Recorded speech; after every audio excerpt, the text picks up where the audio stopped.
All right, this y'all boy Ash from MandatoryDefenseBoxing.com, where I caught up with gold medalist Ricardo Williams. What's going on, bro? All right, man, I'm doing good now. All right, I see you in the gym putting in major work. You have a fight schedule? Tell me about it. Yeah, we're gonna fight here in Houston, April 17th. Antonio Leonard throwing the card here. And I think I might be headlining a co-main event. And, I'm just getting ready, get myself ready to represent. All right, you have an opponent yet, or can you tell us anything about your opponent? I can't tell you nothing about the opponent right now, but I know I'm in the best shape. I'm matching my conditioning with my talent, so it really shouldn't matter. All right, well, you're 15-2 with 8 knockouts. What can you expect to see from your opponent, as well as future opponents who are trying to make a name off of you?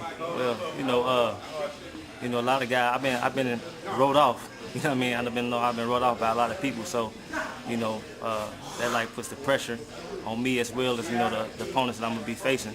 So, my thing is just to, just prove everybody wrong. You know what I'm saying? Like I said, I'm training hard. I'm matching out my conditioning with my talent, and everything should come out right. All right. Well, the whole world knows you got plenty of talent, and now that you're back in the gym, putting in a lot of training, got away from a lot of the distractions that you had earlier in your career. What can the fans look forward to seeing from you in the future? Like as you said, I get away from the distractions. The fans just expect to see like the old amateur Ricardo Williams with the pro season. You know what I'm saying? I moved away from home, from Cincinnati, Ohio. I still got love for Cincinnati, but I couldn't, like crabs in a bucket there. You know what I mean? So in order for me to take my career to the next level, I came down here to Houston. I'm moving down here, moving my family down here. So I'm a lot more focused.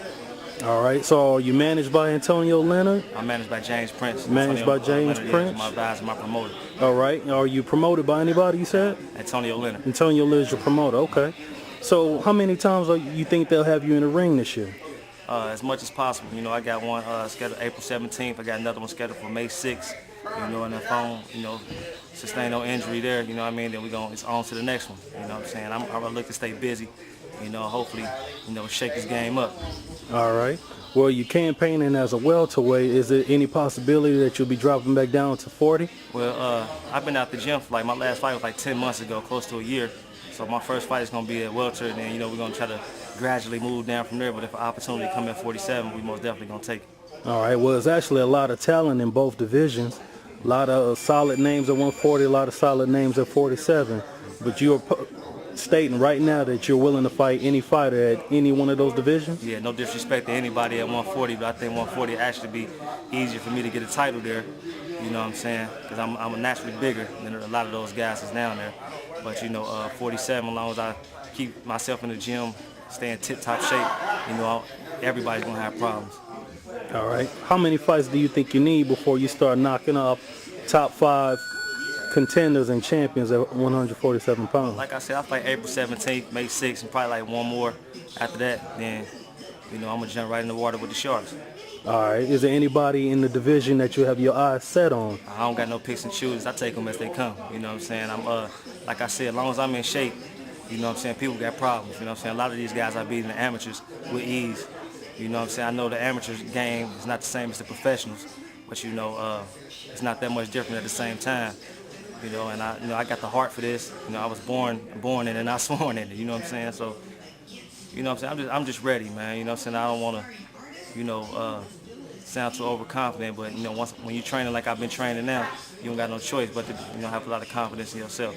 All right. You were one of the most highly decorated amateurs in the world, and you're also a solid professional. And now that you're back in boxing, what can the fans expect to see from you? What exactly do you want to accomplish in the sport? Just want to establish my name as one of the main players, in the welterweight division or the junior welterweight division, and just let all the fans know that, I'm here to shake it up. You know what I mean? All the welterweights and all the junior welterweights, we're gonna put them in a bucket and we're gonna shake the game up. All right. You have a Twitter page or a Facebook, a way that your fans can follow you? Nah, I was on my unwanted vacation when when all the Facebook and Twitter started. So I'm gonna get me a page up and running. All right. What I mean? And then the fans can get at me through that. All right. Everybody knows your story, and what you've gone through is very unfortunate. But your true diehard fans never really turned their back on you. So what do you have to say to them in closing? I'm back. You know what I mean? That's the main thing. I'm back. And like I've been saying through this whole interview, I'm matching my conditioning with my talent. And, you know, it's going to be real hard for somebody to get over this hump. All right. Well, that's Ricardo Williams for y'all. Y'all can catch him on April 17. April 17th, live here in the H. Expect a nice knockout. We're going to see a lot more from Ricardo Williams as he campaigns at welterweight. No doubt. Holla back.